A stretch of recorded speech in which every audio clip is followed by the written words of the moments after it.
بسم اللہ الرحمن الرحیم۔ پوائنٹ سیکنڈ، نماز کے احکام و مسائل۔ وَأَقِيمُوا الصَّلَاةَ وَآتُوا الزَّكَاةَ وَارْكَعُوا مَعَ الرَّاكِعِينَ، سورۃ البقرہ آیت نمبر 43۔ اوقاتی نماز، نماز پنجگانہ کی اوقات۔ پوائنٹ فرسٹ، ظہر کا وقت سورج ڈالنے سے لے کر ہر چیز کا سایہ اس کے برابر ہونے تک رہتا ہے۔ پوائنٹ سیکنڈ، عصر کا وقت ہر چیز کا سایہ اس کے برابر ہونے سے لے کر سورج غروب ہونے تک ہے۔ پوائنٹ تھرڈ، مغرب کا وقت سورج غروب ہونے سے لے کر شفق افق مغرب کی سرخی غروب ہونے تک ہے۔ پوائنٹ فورتھ، عشاء کا وقت شفق غروب ہونے سے لے کر آدھی رات تک ہے۔ پوائنٹ ففتھ، فجر کا وقت فجر صادق طلوع ہونے سے لے کر سورج طلوع ہونے تک ہے۔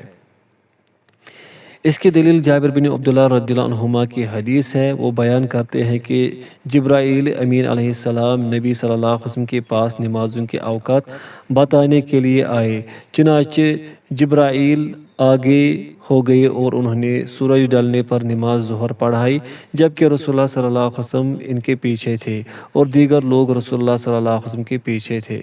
وہ پھر اس وقت آئے جب آدمی کا سایہ اس کے برابر ہو گیا تو وہی عمل کیا جو پہلے کیا تھا، یعنی جبرائیل آگے ہوئے، رسول اللہ صلی اللہ علیہ وسلم ان کے پیچھے اور دیگر لوگ رسول اللہ صلی اللہ علیہ وسلم کے پیچھے، اور جبرائیل نے عصر کی نماز پڑھائی۔ جب سورج غروب ہو گیا تو جبرائیل پھر آئے اور آگے ہو گئے اور مغرب کی نماز پڑھائی، جبکہ رسول اللہ صلی اللہ علیہ وسلم ان کے پیچھے اور دیگر لوگ رسول اللہ صلی اللہ علیہ وسلم کے پیچھے کھڑے ہوئے تھے۔ پھر جبرائیل اس وقت آئے جب شفق یعنی افق مغرب کی سرخی غروب ہو گئی اور آگے ہو گئے اور نماز عشاء پڑھائی، جبکہ رسول اللہ صلی اللہ علیہ وسلم ان کے پیچھے اور دیگر لوگ آپ صلی اللہ علیہ وسلم کے پیچھے صف آرا ہوئے۔ جبرائیل پھر اس وقت آئے جب فجر صادق طلوع ہوئی تو جبرائیل آگے کھڑے ہوئے اور نماز فجر پڑھائی، جبکہ رسول اللہ صلی اللہ علیہ وسلم ان کے پیچھے اور دیگر لوگ رسول اللہ صلی اللہ علیہ وسلم کے پیچھے کھڑے ہوئے۔ اگلے دن جبرائیل پھر اس وقت آئے جب آدمی کا سایہ اس کے قد کے برابر ہو گیا تو پچھلے دن کا معمول دہرایا اور نماز ظہر پڑھائی۔ پھر جب آدمی کا سایہ دوگنا ہو گیا تو پچھلے دن کی طرح عصر کی نماز پڑھائی۔ پھر جبرائیل اس وقت آئے جب سورج غروب ہو گیا تو اسی طرح کیا جیسے کہ گزشتہ روز کیا تھا۔ پھر ہم سو گئے اور جاگے، پھر سو گئے اور پھر جاگے، پھر بیدار ہوئے تو جبرائیل پھر آ گئے اور وہی عمل دوبارہ کیا جو گزشتہ روز کیا تھا اور عشاء کی نماز پڑھائی۔ بعد ازاں جبرائیل اس وقت آئے جب فجر پھیل گئی اور سفیدی ہو گئی۔ اس وقت ستارے ابھی نمایاں تھے اور ایک دوسرے سے جڑے ہوئے تھے۔ انہوں نے پچھلے دن جیسا عمل پھر کیا اور فجر کی نماز پڑھائی۔ پھر فرمایا ان دو اوقات کے درمیان وقت ہے۔ یہ روایت صحیح ہے، جامع ترمذی وغیرہ۔ امام ترمذی رحمہ اللہ کہتے ہیں کہ امام بخاری رحمۃ اللہ نے فرمایا اوقات نماز کے سلسلے میں جابر رضی اللہ عنہ کی حدیث صحیح ترین ہے۔ عبداللہ بن عمر رضی اللہ عنہما کی حدیث میں ہے کہ رسول اللہ صلی اللہ علیہ وسلم نے فرمایا ظہر کا وقت اس وقت ہے جب سورج ڈھل جائے اور آدمی کا سایہ اس کے قد کے برابر ہو جائے، جب تک کہ عصر کا وقت نہ ہو، اور عصر کا وقت ہے جب تک کہ سورج زرد نہ ہو، اور مغرب کا وقت اس وقت تک ہے جب تک شفق غروب نہ ہو، اور عشاء کا وقت آدھی رات تک ہے، اور فجر کا وقت طلوع فجر سے لے کر سورج طلوع ہونے تک ہے۔ چنانچہ جب سورج طلوع ہو تو نماز سے رک جاؤ، کیونکہ سورج شیطان کے دو سینگوں کے درمیان طلوع ہوتا ہے۔ یہ روایت صحیح مسلم۔ شفق سے مراد سورج کی وہ باقی ماندہ روشنی اور سرخی ہے جو رات کے آغاز میں تاریکی پھیلنے تک رہتی ہے۔ امام خلیل رحمہ اللہ فرماتے ہیں شفق کے معنی ہے سورج غروب ہونے کے بعد کی وہ سرخی جو عشاء تک رہتی ہے، اور جب وہ ختم ہو جائے تو کہتے ہیں غاب الشفق، شفق غائب ہو گئی۔ اور فرا کہتے ہیں میں نے بعض عرب کو یہ کہتے ہوئے سنا، اس علیہ ثوب کأنہ الشفق وکان احمر، اس پر ایسا کپڑا پڑا ہے جو گویا شفق ہے جبکہ وہ کپڑا سرخ ہوتا تھا۔ نماز ظہر اول وقت پڑھی جائے۔ مستحب ہے کہ جب سخت گرمی نہ ہو تو ظہر کو اول وقت میں پڑھا جائے۔ جابر بن سمرہ رضی اللہ عنہ سے مروی ہے کہ نبی صلی اللہ علیہ وسلم نماز ظہر اس وقت پڑھا کرتے تھے جب سورج ڈھل جاتا۔ صحیح مسلم۔ سخت گرمی میں نماز قدر ٹھنڈے وقت پڑھنا مستحب ہے۔ ابو ہریرہ رضی اللہ عنہ سے مروی ہے کہ رسول اللہ صلی اللہ علیہ وسلم نے فرمایا جب گرمی سخت ہو تو نماز ٹھنڈے وقت پڑھو، بلا شبہ گرمی کی شدت جہنم کی بھاپ میں سے ہے۔ صحیح البخاری و صحیح مسلم۔ عصر کی نماز اول وقت پڑھنا مستحب ہے۔ انس رضی اللہ عنہ بیان کرتے ہیں کہ رسول اللہ صلی اللہ علیہ وسلم عصر کی نماز اس وقت پڑھتے تھے جبکہ سورج اونچا اور زندہ یعنی خوب روشن اور چمکدار ہوتا تھا۔ کوئی جانے والا اوالد مدینے کی بالائی آبادیوں کی جانب جاتا اور اپنی منزل پر پہنچ جاتا تھا جبکہ سورج ابھی اونچا ہوتا تھا۔ صحیح البخاری اور صحیح مسلم۔ نماز عصر تاخیر سے پڑھنے والا منافق ہے۔ انس رضی اللہ عنہ فرماتے ہیں کہ میں نے رسول اللہ صلی اللہ علیہ وسلم کو فرماتے ہوئے سنا، یہ منافق نماز ہے جو بیٹھا سورج کا انتظار کرتا رہتا ہے حتیٰ کہ جب وہ شیطان کے دو سینگوں کے درمیان آ جاتا ہے تو اٹھ کر نماز کی 4 ٹھونگے مار دیتا ہے جن میں وہ اللہ کا ذکر بہت کم کرتا ہے۔ صحیح مسلم۔ نماز عصر فوت ہونے کا گناہ۔ عبداللہ بن عمر رضی اللہ عنہما بیان کرتے ہیں کہ رسول اللہ صلی اللہ علیہ وسلم نے فرمایا جس آدمی کی نماز عصر فوت ضائع ہو جائے وہ ایسا ہے گویا اس کا گھر بار اور مال سب کچھ چھین لیا گیا۔ صحیح البخاری و صحیح مسلم۔ اور جناب ابو ملیح سے روایت ہے کہ ہم ایک غزوے میں بریدہ رضی اللہ عنہ کے ساتھ تھے۔ دن ابر آلود تھا۔ انہوں نے کہا کہ نماز عصر وقت پر جلدی پڑھ لو کیونکہ نبی صلی اللہ علیہ وسلم نے فرمایا ہے جس نے عصر کی نماز چھوڑ دی اس کے عمل ضائع ہو گئے۔ صحیح البخاری۔ صلاۃ وسطیٰ، نماز عصر کی اہمیت۔ اللہ تعالیٰ کا حکم ہے حافظوا علی الصلوات والصلاۃ الوسطیٰ وقوموا للہ قانتین، اور تم سب نمازوں اور خاص طور پر درمیان والی نماز کی حفاظت کرو اور اللہ کے سامنے عاجزی کرنے والے بن کر کھڑے ہو۔ سورۃ البقرہ آیت نمبر 238۔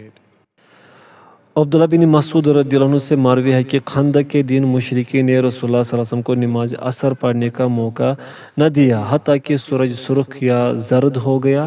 اس پر رسول اللہ صلی اللہ علیہ وسلم نے فرمایا ان لوگوں نے ہمیں وسطیٰ نماز یعنی نماز عصر پڑھنے سے مشغول رکھا اور اسے پڑھنے کا موقع نہ دیا، اللہ ان کے پیٹوں اور قبروں کو آگ سے بھر دے۔ صحیح مسلم۔ نماز مغرب میں جلدی مستحب اور تاخیر ناپسندیدہ ہے۔ سلمہ بن اکوع رضی اللہ عنہ سے مروی ہے رسول اللہ صلی اللہ علیہ وسلم مغرب کی نماز اس وقت پڑھا کرتے تھے جب سورج غروب ہو جاتا اور پردے میں چھپ جاتا۔ صحیح البخاری و صحیح مسلم۔ اور جناب عقبہ بن عامر رضی اللہ عنہ بیان کرتے ہیں کہ نبی صلی اللہ علیہ وسلم نے فرمایا میری امت اس وقت تک خیر یا فرمایا فطرت پر رہے گی جب تک کہ نماز مغرب میں ستارے نکل آنے اور ان کا جمگٹا ہونے تک دیر نہیں کرے گی۔ یہ روایت حسن ہے۔ ابو داؤد۔ مشقت نہ ہو تو نماز عشاء تاخیر سے پڑھنا مستحب ہے۔ ام المؤمنین عائشہ رضی اللہ عنہ سے مروی ہے کہ نبی صلی اللہ علیہ وسلم نے ایک رات نماز عشاء میں بہت تاخیر کر دی، حتیٰ کہ کافی رات گزر گئی اور مسجد والے سو گئے۔ پھر آپ تشریف لائے اور نماز پڑھائے، پھر فرمایا اگر میری امت کے لیے مشقت نہ ہو تو یہی اس کا وقت ہے۔ صحیح مسلم۔ اسی طرح انس رضی اللہ عنہ سے روایت ہے کہ ایک بار نبی صلی اللہ علیہ وسلم سے عشاء کی نماز آدھی رات تک مؤخر کر دی، پھر نماز پڑھائی اور فرمایا لوگ نماز پڑھ چکے اور سو گئے، مگر تم جب سے اس کے انتظار میں ہو نماز ہی میں ہو۔ انس رضی اللہ عنہ بیان کرتے ہیں کہ مجھے اب بھی یوں محسوس ہوتا ہے گویا میں اس رات میں آپ کی انگوٹھی کی چمک دیکھ رہا ہوں۔ صحیح البخاری و صحیح مسلم۔ نماز عشاء سے پہلے سونا اور اس کے بعد کسی مصلحت کے بغیر قصے کہانیوں میں مشغول ہونا مکروہ ہے۔ ابو برزہ اسلمی رضی اللہ عنہ نبی صلی اللہ علیہ وسلم کے بارے میں بیان کرتے ہیں، نبی صلی اللہ علیہ وسلم نماز عشاء دیر سے پڑھنا پسند فرماتے تھے۔ یہ وہی نماز ہے جسے تم لوگ اندھیرے کی نماز کہتے ہو، اور آپ اس سے پہلے سونے اور اس کے بعد باتیں کرنے کو ناپسند فرماتے تھے۔ صحیح البخاری۔ اور عبداللہ بن مسعود رضی اللہ عنہ کی حدیث میں ہے کہ رسول اللہ صلی اللہ علیہ وسلم نے عشاء کے بعد قصے کہانیوں میں مشغول ہونا معیوب قرار دیا ہے۔ یہ روایت صحیح ہے، سنن ابن ماجہ وغیرہ۔ عمر رضی اللہ عنہ سے منقول ہے کہ رسول اللہ صلی اللہ علیہ وسلم بعض اوقات رات گئے تک ابوبکر رضی اللہ عنہ کے ہاں گفتگو میں مصروف رہتے تھے۔ یہ گفتگو مسلمانوں کے معاملات پر ہوتی تھی۔ اس موقع پر میں بھی آپ کے ساتھ ہوتا تھا۔ یہ روایت صحیح ہے، جامع ترمذی وغیرہ۔ فجر کی نماز منہ اندھیرے پڑھنا مستحب ہے۔ ام المؤمنین عائشہ رضی اللہ عنہ سے مروی ہے کہ اہل ایمان خواتین اپنی چادریں لپیٹے ہوئے نبی صلی اللہ علیہ وسلم کے ساتھ فجر کی نماز میں شامل ہوا کرتی تھی۔ نماز کے بعد جب وہ اپنے گھروں کو لوٹتے تو فجر کے اندھیرے کی وجہ سے پہچانی نہیں جاتی تھی۔ صحیح البخاری اور صحیح مسلم۔ جس شخص کو نماز کا کچھ حصہ اس کے اپنے وقت میں مل جائے وہ اسے مکمل کرے۔ ام المؤمنین عائشہ رضی اللہ عنہ سے مروی ہے کہ رسول اللہ صلی اللہ علیہ وسلم نے فرمایا جس نے عصر کی نماز کا ایک سجدہ بھی سورج غروب ہونے سے پہلے پا لیا یا سورج طلوع ہونے سے پہلے فجر کی نماز کا ایک سجدہ پا لیا تو اس نے نماز کو پا لیا۔ صحیح مسلم۔ سیدنا ابو ہریرہ رضی اللہ عنہ سے منقول ہے کہ رسول اللہ صلی اللہ علیہ وسلم نے فرمایا جس نے سورج طلوع ہونے سے پہلے نماز فجر کی ایک رکعت پا لی اس نے نماز فجر پا لی، اور جس نے سورج غروب ہونے سے پہلے عصر کی ایک رکعت پا لی تو اس نے عصر کی نماز پا لی۔ صحیح البخاری۔ جس شخص کو نماز کا کچھ حصہ اس کے اپنے وقت میں مل جائے وہ اسے مکمل کرے۔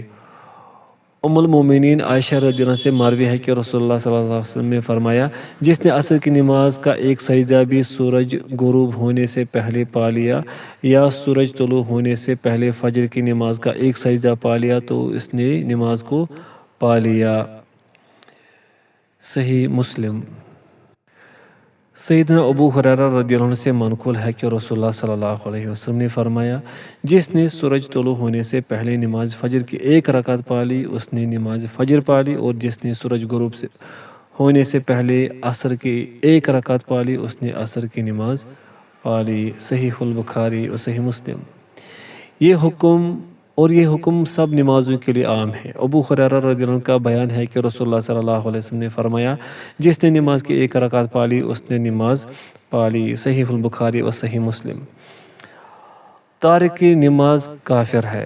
تمام مسلمان اس بات پر متفق ہیں کہ جو شخص نماز کا انکاری ہو کر اسے چھوڑے وہ کافر ہے اور دار اسلام سے خارج ہے، لیکن جو شخص نماز پر ایمان رکھتے ہوئے اور اس کی فرضیت کو تسلیم کرتے ہوئے سستی، غفلت یا کسی مشغولیت کی وجہ سے اسے چھوڑتا ہے تو اس کے بارے میں علماء کا اختلاف ہے، اور اس اختلاف کی وجہ وہ احادیث ہے جن میں رسول اللہ صلی اللہ علیہ وسلم نے تارک نماز کو قطع نظر اس سے کہ اس نے دیدہ دانستہ انکار کرتے ہوئے نماز چھوڑی ہو یا غفلت و سستی کی وجہ سے چھوڑی ہو، بلا امتیاز کافر فرمایا ہے۔ جابر رضی اللہ عنہ سے منقول ہے کہ رسول اللہ صلی اللہ علیہ وسلم نے فرمایا، آدمی اور کفر کے درمیان ملانے والی چیز ترک نماز ہے۔ صحیح مسلم۔ ہمارے اور ان اظہار اسلام کرنے والوں کے مابین جو عہد ہے وہ نماز ہے، جس نے اسے ترک کر دیا تو بلا شبہ اس نے کفر کیا۔ جامع ترمذی وغیرہ۔ تاہم علماء کے مختلف اقوال میں سے راجح یہ ہے کہ ان احادیث میں کفر سے مراد وہ کفر ہے جو ایسے آدمی کو ملت اسلامیہ سے خارج نہیں کرتا۔ اس مسئلے کے سلسلے میں تمام حدیثوں کی جمع و تطبیق کی یہی صورت ہے۔ ان احادیث میں کچھ درج ذیل ہیں۔ ابن محیریز سے روایت ہے کہ بنو کنانہ کے آدمی نے، جس کا نام مخدجی تھا، شام میں ابو محمد نامی ایک آدمی سے سنا جو کہتا تھا کہ وتر واجب ہے۔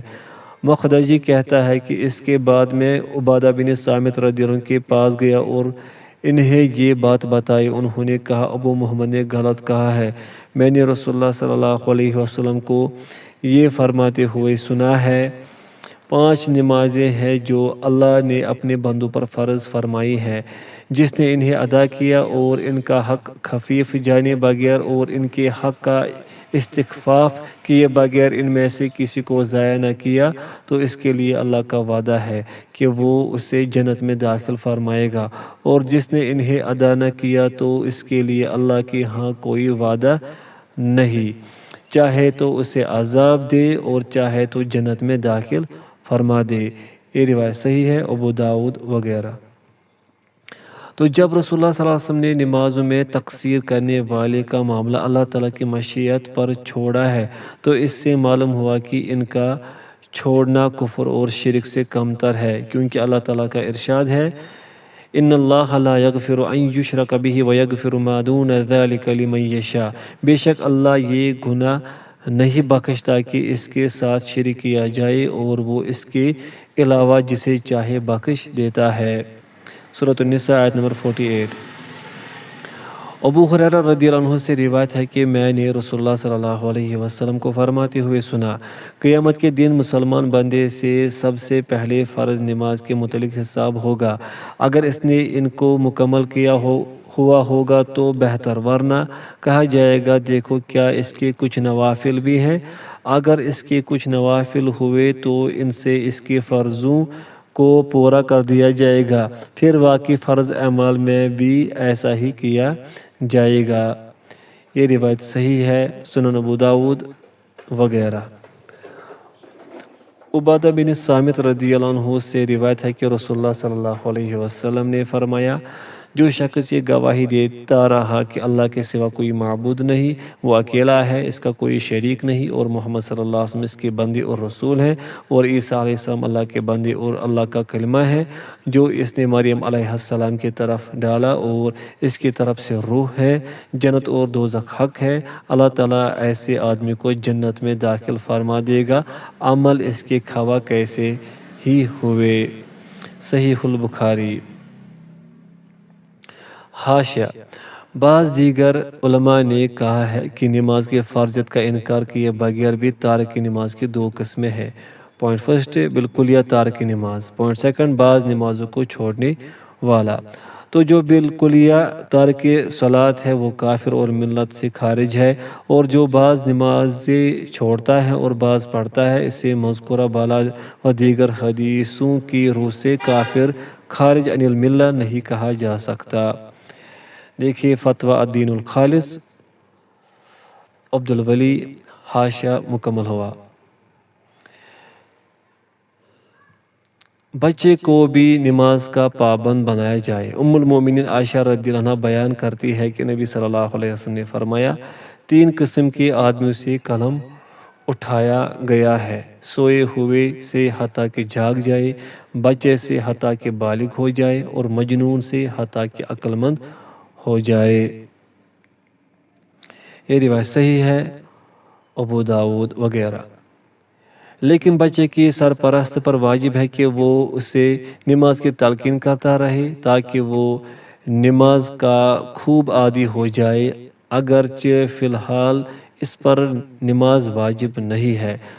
عمر بن شعیب اپنے والد سے اور وہ اپنے دادا سے روایت کرتے ہیں کہ رسول اللہ صلی اللہ علیہ وسلم نے فرمایا، اپنے بچوں کو جب وہ 7 سال کے ہو جائے تو نماز کا حکم دو، اور جب 10 سال کے ہو جائے تو نہ پڑھنے پر انہیں مارو اور انہیں بستروں میں ایک دوسرے سے الگ کر دو۔ یہ روایت صحیح ہے، ابو داود وغیرہ۔ جو شخص سویا رہ جائے یا بھول جائے تو اس کے لیے نماز کا وہی وقت ہے جب وہ جاگے یا اسے یاد آئے۔ انس بن مالک رضی اللہ عنہ سے روایت ہے کہ اللہ کے نبی صلی اللہ علیہ وسلم نے فرمایا، جو شخص نماز بھول گیا یا سویا رہ گیا تو اس کا کفارہ یہ ہے کہ جب یاد آئے یا بیدار ہو اسے پڑھ لے۔ صحیح مسلم۔ عمدن چھوڑی ہوئی نماز کے وقت گزرنے کے بعد قضا کا بیان۔ امام ابن حزم رحمہ اللہ فرماتے ہیں، جس نے جانے بوجھے نماز چھوڑی ہو حتیٰ کہ اس کا وقت نکل گیا ہو تو ایسا شخص اس نماز کی کبھی قضا نہیں دے سکتا جس سے یہ سنگین قصور ہوا ہو۔ اسے چاہے کہ نیکی کے کام بہت زیادہ کرے اور نفل بہت زیادہ پڑھے تاکہ قیامت کے دن اس کا ترازو بھاری ہو جائے۔ نیز ایسا شخص توبہ کرے اور اللہ عز و جل سے بہت استغفار کیا کرے۔ اس کے بعد مزید فرماتے ہیں، اللہ تعالیٰ نے ہر فرض نماز کا ابتدائی و انتہائی وقت مقرر فرمایا ہے۔ اب نماز ان محدود اوقات ہی میں پڑھی جا سکتی ہے، آگے پیچھے نہیں۔ اگر کوئی شخص وقت سے پہلے پڑھے یا وقت نکلنے کے بعد پڑھے، اس سے کوئی فرق واقع نہیں ہوگا۔ دونوں صورتوں میں نماز باطل ہوگی کیونکہ ہر دو صورتوں میں اس نے اسے بے وقت ہی پڑھا ہے۔ نیز فرماتے ہیں، قضا دینا ایک شرعی امر کا لازم کرنا ہے اور شریعت کا حکم دینا اللہ عز و جل کے علاوہ کسی اور کا کام نہیں جو وہ اپنے رسول صلی اللہ علیہ وسلم کی زبان سے بیان فرماتا ہے۔ اگر ایسے آدمی کے لیے جس نے عمدن نماز چھوڑی ہو حتیٰ کہ اس کا وقت نکل گیا قضا دینی واجب تھی تو اس کے بیان سے نہ اللہ عز و جل غافل رہتا اور نہ اس کا رسول اللہ اور رسول صلی اللہ علیہ وسلم اس کے بیان سے نہ بھولے ہیں اور نہ عمدن اس کا بیان چھوڑ کر ہمیں مشقت میں ڈالا ہے۔ اللہ کا فرمان ہے، وَمَا كَانَ رَبُّكَ نَسِيًّا، اور تیرے رب کوئی بھولنے والا نہیں ہے۔ سورہ مریم آیت نمبر 64۔ قاضی سیاغی نے علامہ ابن حزم رحمہ اللہ اور مقبلی رحمہ اللہ کی تردید کرنے کی کوشش کی ہے مگر کامیاب نہیں ہوئے۔ واللہ اعلم۔ کافر مسلمان ہو جائے تو اس پر نمازوں کی قضا نہیں۔ عبداللہ بن مسعود رضی اللہ عنہ سے مروی ہے کہ رسول اللہ صلی اللہ علیہ وسلم سے پوچھا گیا، کیا ہم سے اس کا بھی مواخذہ ہوگا جو کچھ ہم جاہلیت کے زمانے میں کر چکے ہیں؟ فرمایا، تم میں سے جو مسلمان ہونے کے بعد بہترین عمل کرے گا اس سے ان کا مواخذہ نہیں ہوگا، اور جو غلط اور برے عمل کرے اس سے اس کے اسلام اور جاہلیت کے تمام اعمال کا مواخذہ ہوگا۔ صحیح مسلم۔ عمر بن عاص رضی اللہ عنہ سے مروی ہے کہ رسول اللہ صلی اللہ علیہ وسلم نے فرمایا، اے عمر، کیا تجھے معلوم نہیں کہ اسلام سابقہ دور جاہلیت کے تمام برے اعمال کو ختم کر دیتا ہے، اور ہجرت اس سے پہلے جو کچھ ہو چکا ہو اسے ختم کر دیتی ہے، اور حج اس سے پہلے جو کچھ ہو چکا ہو اسے ختم کر دیتا ہے، برے اعمال کالعدم ہو جاتے ہیں۔ صحیح مسلم۔ نماز پنجگانہ کی اہمیت و فضیلت۔ انس بن مالک رضی اللہ عنہ سے روایت ہے کہ نبی صلی اللہ علیہ وسلم پر معراج کی رات 50 نمازیں فرض کی گئی، پھر ان میں کمی کی گئی اور 5 رہ گئی۔ پھر آواز دی گئی، اے محمد، میرے ہاں بات تبدیل نہیں ہوتی، آپ کے لیے ان 5 کے بدلے 50 ہی ہیں۔ صحیح البخاری و صحیح مسلم۔ جناب طلحہ بن عبید اللہ رضی اللہ عنہ سے روایت ہے کہ رسول اللہ صلی اللہ علیہ وسلم کے پاس اہل نجد سے ایک آدمی آیا، اس کا سر پراگندہ تھا، ہمیں اس کی گنگناہٹ سی سنائی دے رہی تھی، سمجھ میں نہیں آتا تھا کہ وہ کیا کہہ رہا ہے۔ حتیٰ کہ وہ رسول اللہ صلی اللہ علیہ وسلم کے قریب ہوا تو معلوم ہوا کہ وہ اسلام کے بارے میں پوچھ رہا تھا۔ آپ نے فرمایا 5 نمازیں ہیں ایک دن رات میں۔ اس نے پوچھا کیا مجھ پر ان کے علاوہ بھی کچھ نمازیں فرض ہے؟ آپ نے فرمایا نہیں سوائے اس کے کہ تو نفل ادا کرے۔ صحیح البخاری و صحیح مسلم۔ ابن عمر رضی اللہ عنہما سے روایت ہے کہ رسول اللہ صلی اللہ علیہ وسلم نے فرمایا اسلام کی بنیاد 5 باتوں پر ہے، اس بات کی گواہی دینا کہ اللہ کے سوا کوئی معبود برحق نہیں اور محمد صلی اللہ علیہ وسلم اللہ کے رسول ہے، اور نماز قائم کرنا، زکوٰۃ دینا، حج